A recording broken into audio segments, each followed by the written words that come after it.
All right, class, welcome to Calculus 2. Today we are going to go ahead and get started. In our book, we are starting with Chapter 2, which is Applications of Integration.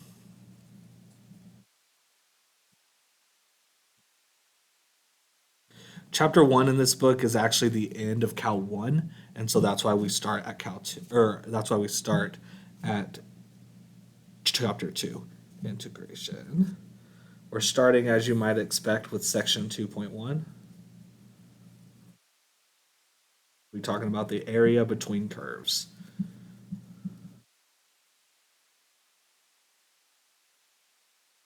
So first things first, let's recall a concept from Calculus 1. Recall, that is that a definite integral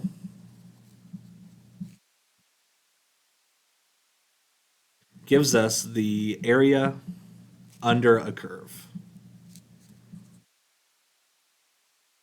So what I mean there is if we have a graph with a random curve, let's just say this right here, and I was going from a certain point A to another certain point B, it gives us the area under here. So if this curve is f of x, the area beneath that curve, integral from a to b of that function f of x dx. That's what I want to do. So what I want to do here in Calculus 2 is to figure out how I can use this fact from Calculus 1 to find it between two curves. So instead of just being this big open space right here, like what I have been doing, we're going to be looking at if I have one curve and then another curve, and I'm going to look at between them. That's what I want to learn here, okay? So basically what I do, if I look at this, I know how much space is beneath the straight line by doing exactly this, right? Then I know how much space is under this U shape right here. I know how much is under there by doing the same exact thing. So how do I find what is between them? I'm going to subtract it, right? So that brings us to our first big point. To find the area between curves,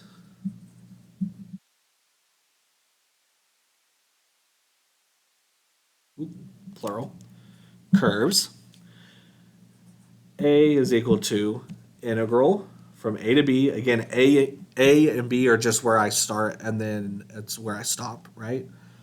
Of f of x minus g of x dx, where this first one is going to be my top graph and g of x is going to be the bottom graph. And that is going to let us know how much space is between them. Okay, so let's start with an example.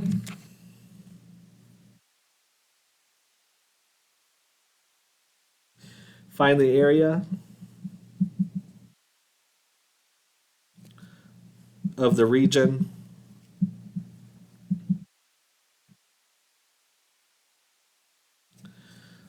bounded above by the function f of x equals x plus 4, and below by the function g of x equals 3 minus x over 2, from x equals 1 to x equals 4. So luckily, on this one, they give us everything we need, right? They say where I start, we start at x equals 1. They say where I stop, we stop at x equal to 4. They tell us our top graph, x plus 4, and they tell us the bottom graph, 3 minus x divided by 2. So they tell us everything I need. So all I do is just plug it in, right? So area is going to be equal to integral from 1 to 4.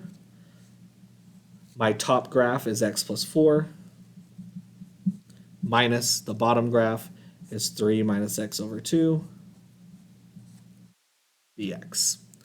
And so now I'm going to use my skills from Cal 1 to figure this out. So let's go ahead and subtract them. X plus 4 is just x plus 4 minus 3 makes this negative 3, minus negative makes it positive x over 2. X divided by 2 is just like saying 1/2 of x, right? So we can write that as 1/2 x if we wanted to. 1/2 x. Combine like terms here. X plus 1/2 x is 3/2 x. 4 minus 3 is 1. So now remember again from our skills from Cal 1, we are going to take the antiderivative of this. This is like x to the first.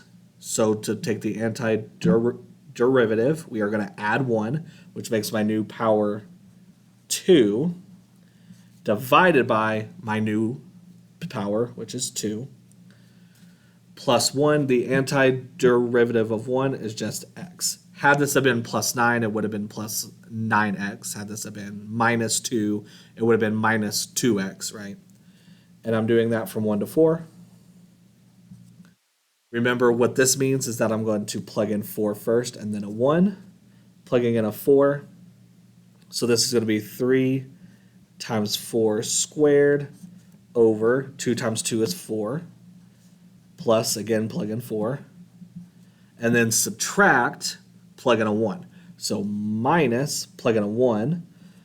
3 times 1 squared over 4. And then minus x, so minus 1. Let's figure this out.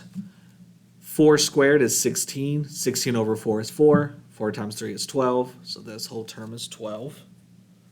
Again, 4 squared is 16. 16 over 4 is 4. 4 times 3 is 12. Plus 4 minus 1 gives me plus 3. 1 squared is 1. 1 times 3 is 3, so minus 3/4. 12 plus 3 is 9, so 9 minus 3/4. Get a common denominator, which would be 4. So multiply that by 4. 36 over 4 minus 3 over 4 is 33 over 4.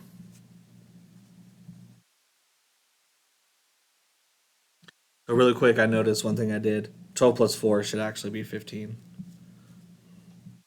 Should make this 60 over 4, which will make this 57 over 4. Sorry about that. All right, so again, our biggest thing here is just make sure we know which one's on top, which one's on the bottom, and then what the bounds are. And then I just plug them in here. Let's do some examples where I may not be told all of that stuff, okay, where I might have to figure them out.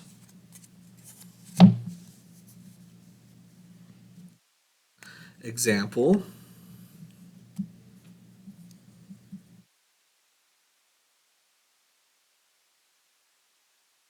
Find the area of the region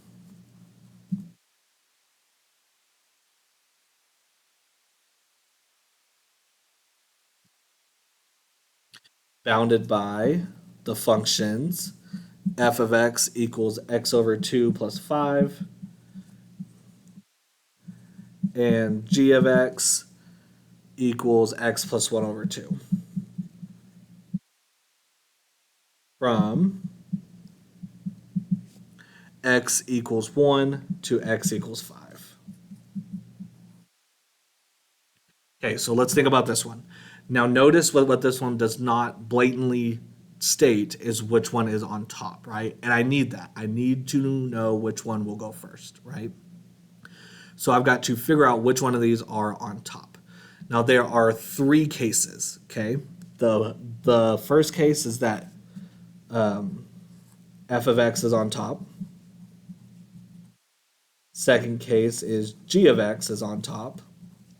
But there's also this third case where somewhere they could switch. So I start f of x on top, so like something like this where I have something like that, and then g of x could be like this, where f of x is on top here, but g of x is on top here, right? So I need to know if that happens. So first things first, let's see if I can find if there's anywhere where they switch. So let's think about where that switch might happen, right? That switch is going to happen where the functions are the same. So let's see where these are the same. So let's see where x over 2 plus 5 is equal to x plus 1/2. Okay.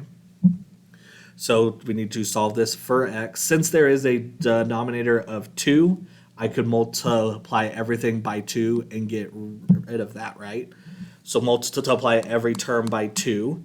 X over 2 times 2 is just x. 5 times 2 is 10. X times 2 is 2x. 1/2 times 2 is 1. Again, we just times everything by 2 just so that I didn't have these denominators. Now solve this for x. I could bring x over here and bring 1 over here. 10 minus 1 is 9. 2x minus x is x. So what this means is that the only place where these two graphs are going to cross is at x equals to 9.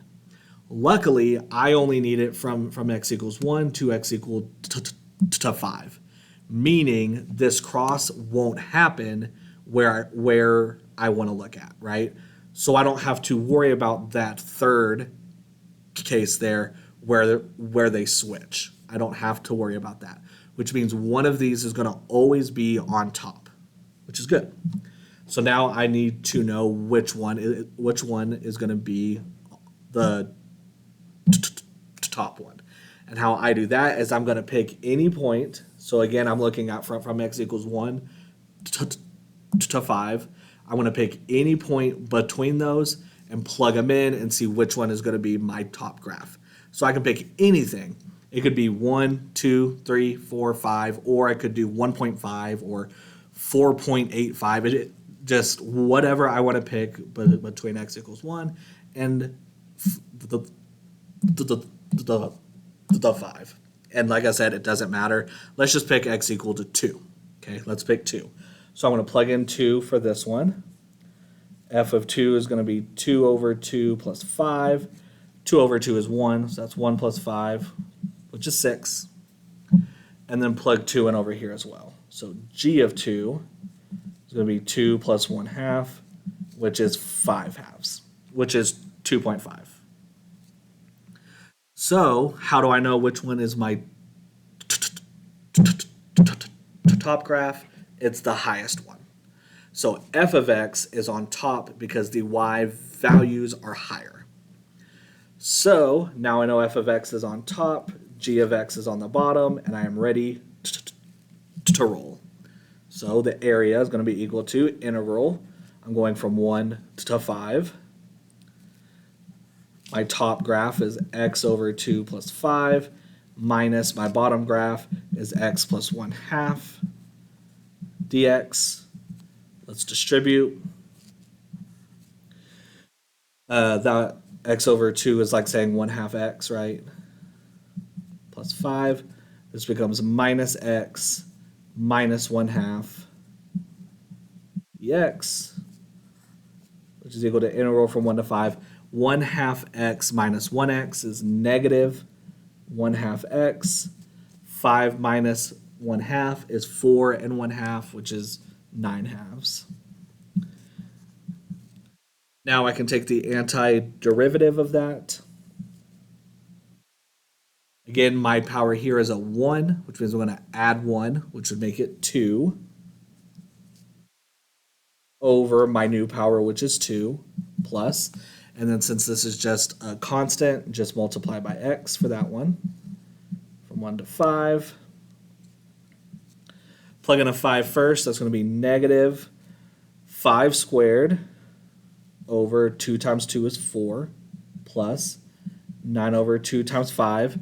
9 times 5 is 45, right? Because if I plug in a 5 right here, 9 times 5 is 45 over 2.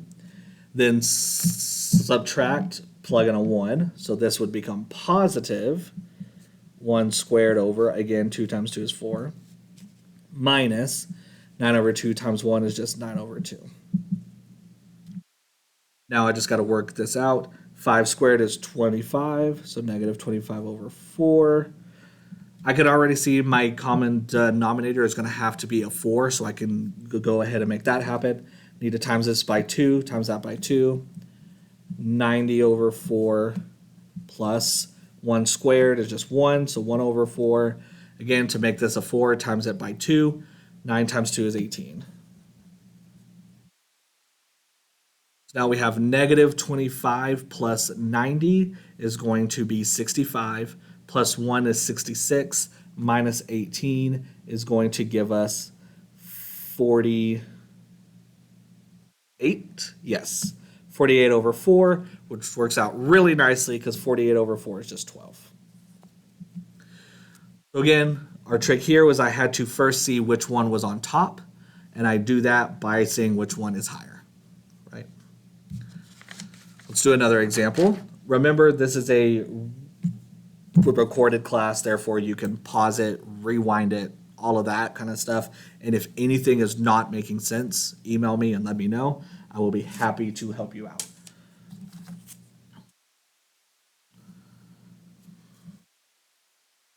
So another example, find the area of the region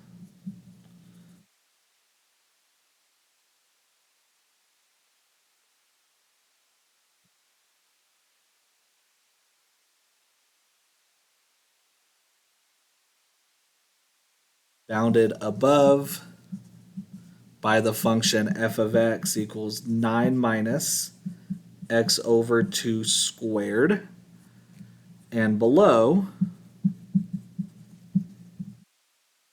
by the function g of x equals 6 minus x.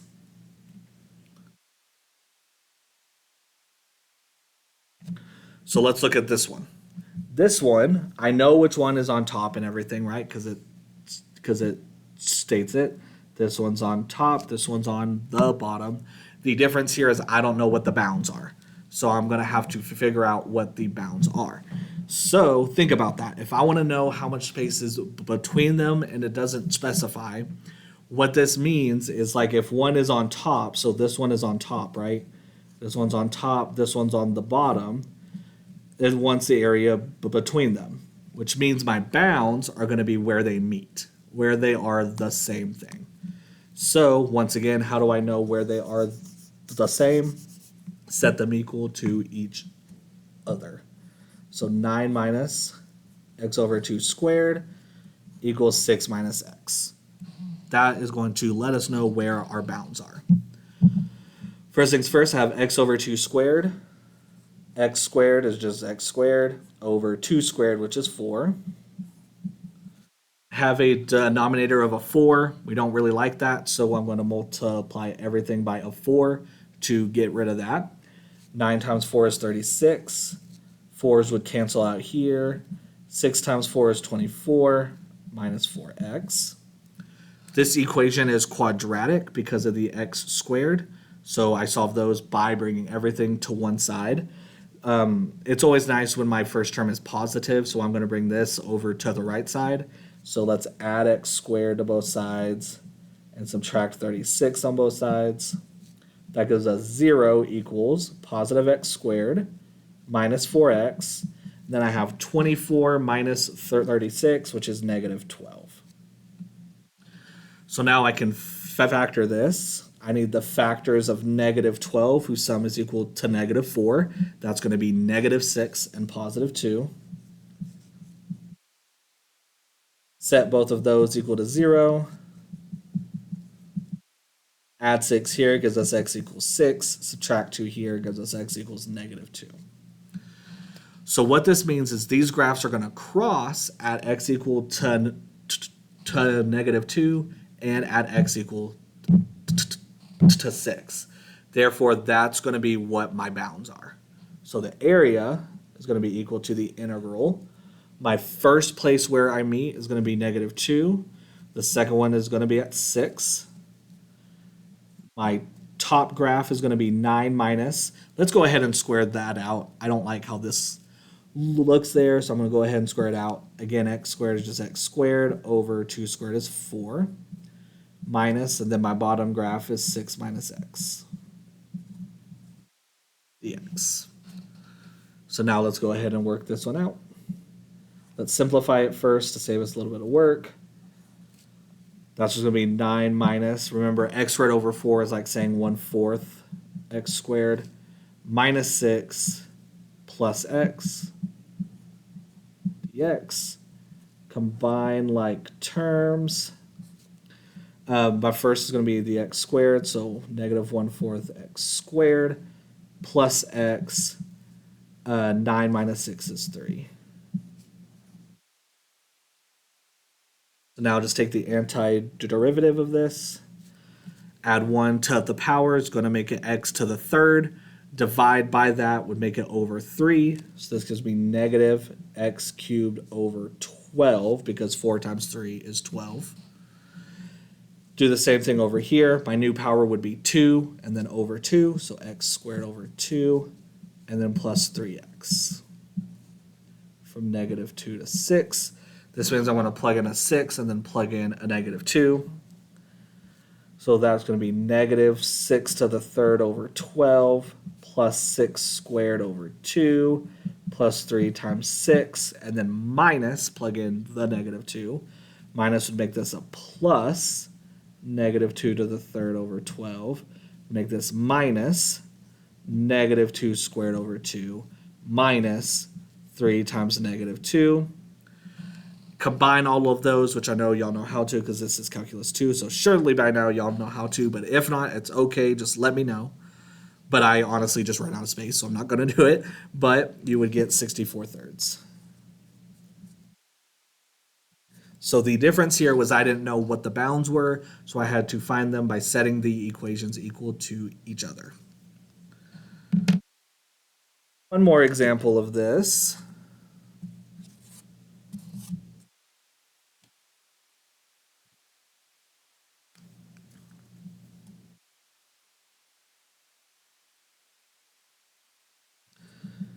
Find the area of the region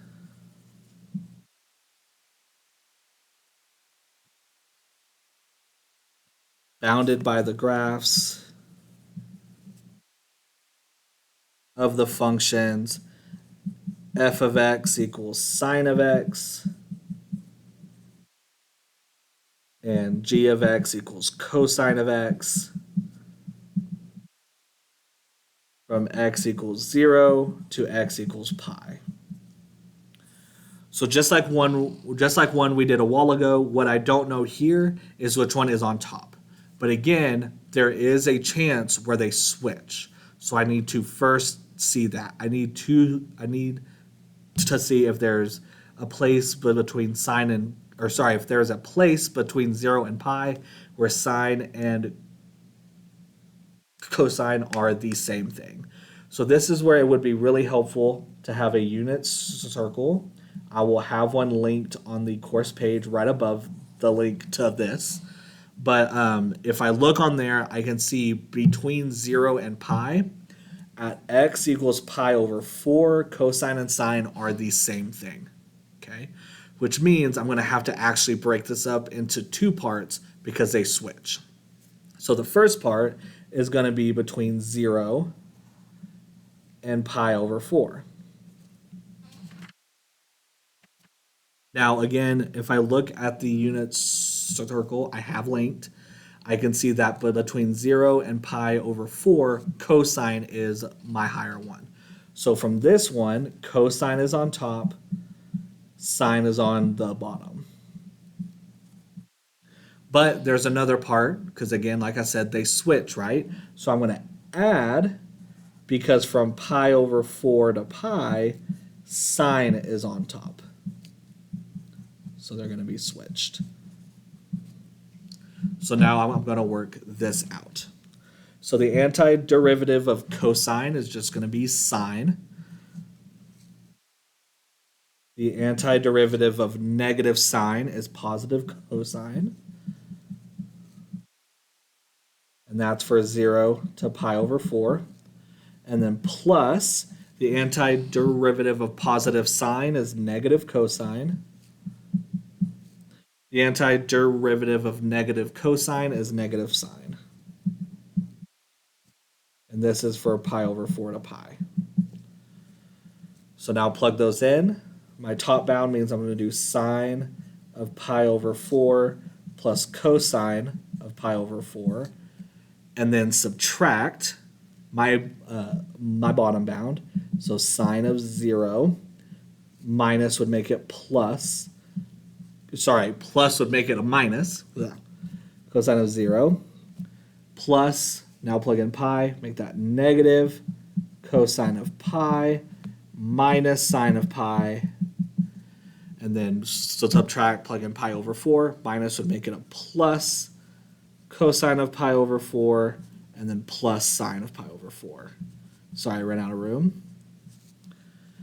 Equals sine of pi over 4 is square root of 2 over 2. Cosine of pi over 4 is also square root of 2 over 2. Minus sine of 0, which is 0. Minus cosine of 0, which is 1.